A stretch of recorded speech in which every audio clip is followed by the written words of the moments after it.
নমস্কাৰ মোৰ নতুন এটা অন্য ভিডিঅ'লৈ আপোনালোক সকলোকে স্বাগতম জনাইছো।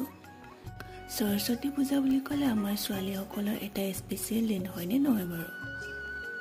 পূজাৰ আগদিনাই আমি কলেজৰ হৈ বজাৰ কৰিলোঁ। এইটো হৈছে মোৰ ফাইনেল লুক। কেনেকুৱা লাগিছে জনাব দেই আমাৰ দুইজনীকে। পূজাৰ কাৰণে ফুল লাগে বোলে, সেয়াই আমি দুজনীয়ে ফুল ছিঙিলোঁ। বিশেষ মুহূৰ্তবোৰ ভাবিলোঁ আপোনালোকৰ লগতো শ্বেয়াৰ কৰোঁ। এয়া এফালে মই ফটো দুখনমানো উঠি ল'লোঁ।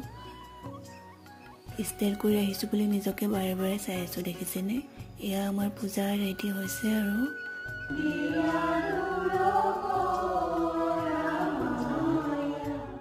এফালে মই কামত বিজি প্ৰসাদ বিতাই আছোঁ দেই। কলেজীয়া জীৱনৰ LLBৰ এইটো মোৰ একেবাৰে শেষৰ সৰস্বতী পূজা। এয়া মই খাবলৈ দি